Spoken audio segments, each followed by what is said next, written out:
Okay, we talk about animal management. Of course, there's production health. I think this material would stand to reason. We're looking at not only drivers as in management and generating data on health, but we're starting to analyze that data.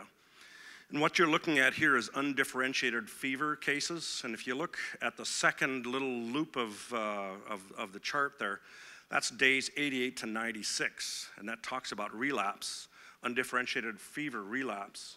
So we're using this data to develop metaphylactic strategies in health, which means we treat the cattle prior to them being subject to this type of risk. Dramatically reduces the treatment cost and the loss due to disease within a feed yard. But this is another example of information utilization.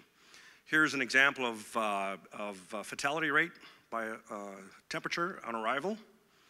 And basically, you can tell by yourself there is a critical temperature towards the end. If we can intercept calves at the appropriate critical temperature, not treat too many, but rather treat the right amount, we can dramatically enhance the efficiency of treatment protocols at the feed yard. We mentioned IDs in animal management, targeted sorting systems, withdrawal management. MGA has a withdrawal requirement as an example here in Canada, not in the US. Carcass data correlations and age verification. And in the last one, compliance. It's all of the production systems that we have for CCIA. I'm sitting with Dave Moss at LIS. He tells me he has, or is on the front end of having identification systems that allow us to manage credit and lien registrations in cattle based on individual animal registration. Registration to premises and animal management history. We're dabbling a little bit in the terminal market, or the consumer market at this point in time. And our website is, and the hits we're getting out of our website is telling us that consumers are very interested in what happens during the life of an animal. So we're working on providing that type of information through an information system. That brings us to the changing paradigms in the industry. I talked about total value proposition versus a standard average daily gain or simple feed to gain. The multiplicity of factors that go into producing an animal need to be weighted, balanced, measured, understood as we get into a production system. We need to use what's called information-based management. We call it IBM versus tradition, and modeling versus memory. We are going to an individual carcass marketing system and have for 4 years now versus average group marketing systems which are still prevalent and common. So the biggest revolution to hit the industry, and it's been with us for several years, it's starting to become more commonplace in the industry, is IAM, individual animal management. It speaks to animal differentiation. It speaks to managing those differences, managing interactions of individual animals, and it requires management facilities, it requires data systems, and requires ongoing research and data analysis. An example of weight management is within any population, there tend to be sectors of weights within those livestock. The old axiom, and I still think it holds true, is the packers would tell us between the lightest and heaviest animal at slaughter, it's quite common to see a 200-pound variance. That's 15% variance in weight. And so packers themselves found themselves having to sort and manage groups of animals and variances within carcasses as opposed to having a strong and consistent population to work with.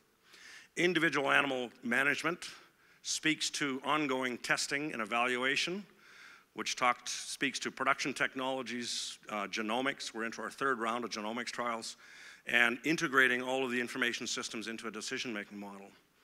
Future IM speaks to changing consumer targets. We're hearing lots about tenderness, but they call me Jerry Maguire at our place, and sometimes I just don't hear them when they talk to me in the language they do about tenderness, meaning the value proposition associated with these measures has to be linked, has to be correlated within the marketplace. We've seen some initiatives tried. Vitamin E was an example where there was no value proposition back to the producer and it failed. We've heard of some tenderness discussions and they have yet to move anywhere because the marketplace has yet learned how to address and translate tenderness into a value proposition. We are seeing the emergence of specialty markets. David spoke to it as the first speaker this morning, and we're studying that very closely right now as to what the value proposition specialty markets have and what can we do and how can we address our product relative to meeting those needs. IAM is part of it.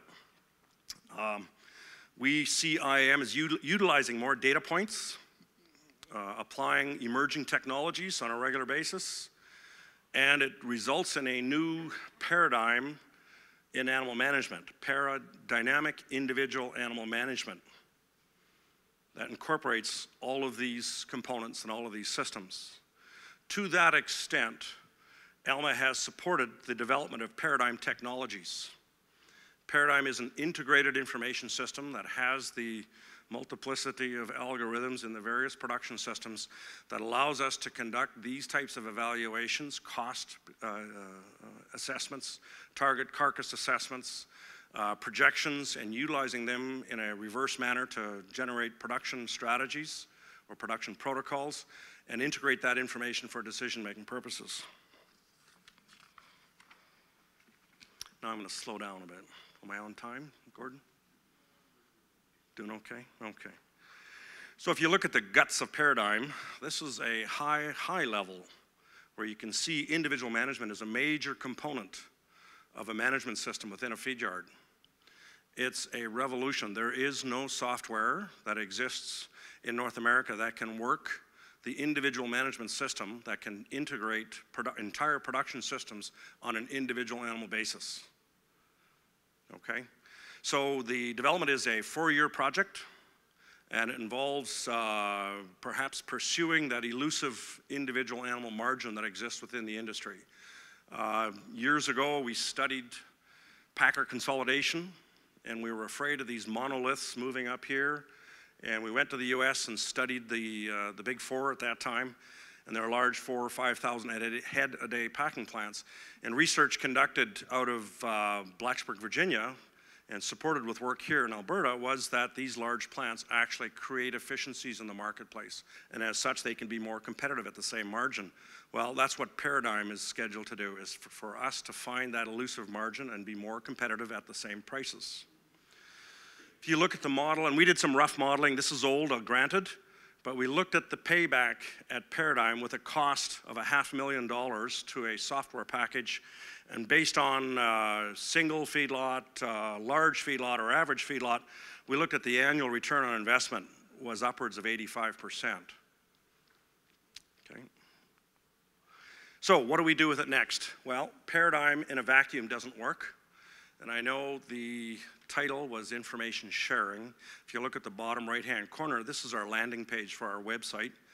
Paradigm is going to be open to the public, we're hoping, within the next 6 months, where producers can dial into Paradigm or hit the hot button on Paradigm and move to the Paradigm page to seek out whether their CCIA numbers have passed through our feed yard. And if they have, they'll have a full and comprehensive carcass and production information for their purposes.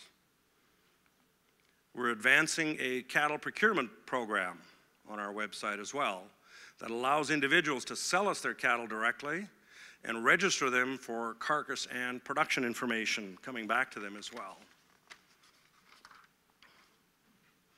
What else does Paradigm do? It supports research, which is science-based decision-making, which not only speaks to production efficiency, quality management, process validation, technologies evaluation, and production protocol development. The machine in the top right-hand corner is our NIR machine that we're using to evaluate all our grains. That's near infrared spectroscopy. I think a number of you are likely aware of it, and we're one of the partners involved in developing an NIR network for Alberta feedlots. So this isn't technology that just stays home at Western feedlots and watch Western as they run off with it. This is technology that we're investing in. So A, we can get the industry engaged on the appropriate quality measures on barley, and barley that has a higher feed efficiency or a lower net cost of production. And then we want to share that with other feed yards so that they're interested in that grain to create a demand in the marketplace for those specific grains.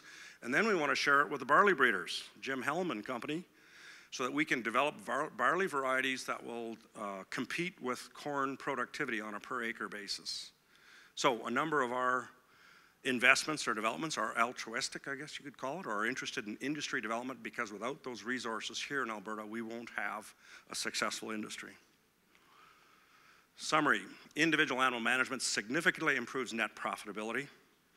We talk in terms of maximization maximization being replaced by optimization.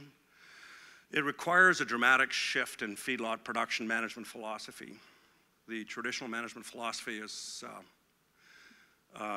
traditional. It involves simple price economics, and we think longer-term investments are necessary. And that's the business philosophy that I speak of on information-based management. It speaks of software such as Paradigm.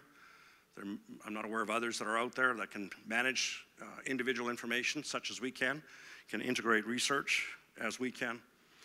It requires a physical infrastructure to handle, manage these animals, read their CCIA tags, and manage those cattle on that basis.